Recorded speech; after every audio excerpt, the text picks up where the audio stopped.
திடீரென மாற்றப்பட்ட விடாமுயற்சி திரைப்படத்தோட ரிலீஸ் தேதி. ஸோ நாம் எல்லாருமே ஒரு ரிலீஸ் தேதியை வந்து நினைத்து கொண்டு இருந்தோம். ஈவன் வந்து இது வரைக்குமே அந்த மாதிரி ஒரு செய்திகள் தான் லைக்கா நிறுவனம் சைடிலிருந்து நமக்கு வந்து கிடைத்து கொண்டு இருந்தது. ஆனால் நம்ம யாருமே எதிர்பார்க்காத ஒரு ரிலீஸ் தேதியில் வந்து விடாமுயற்சியை ரிலீஸ் பண்ண போகிறாங்க. இதை பற்றி ரொம்ப டீட்டெயிலாக தான் பேச போகிறோம். அதாவது விடாமுயற்சி திரைப்படம் வந்து பொங்கலுக்கு ரிலீஸ் ஆகாது அப்படிங்கிற அனௌன்ஸ்மெண்ட் வந்து கொடுத்தாங்க. ஆனால் வந்து வேறு எந்த டேட்டில் ரிலீஸ் ஆகும் அப்படிங்கிற அனௌன்ஸ்மெண்ட் வந்து கொடுக்காம தான் இருந்தாங்க. ஸோ நாம் விசாரித்தபடி வந்து நமக்கு கிடைச்ச தகவல் படி வந்து சோஷியல் மீடியாலையும் வந்து அதிக பேர் வந்து சொன்ன தகவல் படி வந்து ஜனவரி 23 ரிலீஸ் பண்ணுற மாதிரி தான் வந்து படக்குழு வந்து பிளானில் வந்து இருந்தாங்க. இப்போ வந்து மீண்டுமே வந்து அந்த ஒரு தேதி வந்து சேஞ்ச் பண்ண போகிறாங்க அப்படிங்கிற செய்தி வந்து கிடைத்திருக்கு.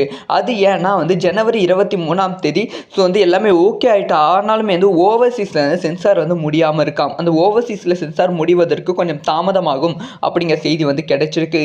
அதனால ஜனவரி 23 இல்லாமல் ஜனவரி 30 படத்தை வந்து ரிலீஸ் பண்ணலாம் அப்படிங்கிற பிளானில் வந்து படக்குள்ள வந்து இருக்காங்க அப்படிங்கிற செய்தி வந்து கிடைச்சிருக்கு. ஸோ ஆக மொத்தத்தில் வந்து ஜனவரி மாதம் இறுதிக்குள்ள வந்து நம்ம வந்து விடாமுயற்சி திரைப்படத்தை பார்க்க போகிறோம். அப்படி இல்லைன்னா பிப்ரவரி மாதம் முதல் வாரத்தில் வந்து விடாமுயற்சி திரைப்படத்தை செமையாக பார்த்து வந்து என்ஜாய் பண்ண போகிறோம். ஸோ இந்த ஒரு விஷயத்தை பற்றி உங்களோட ஒப்பீனியன் என்ன? யார் எல்லாம் விடாமுயற்சி திரைப்படத்துக்கு வெயிட் பண்ணுறீங்க?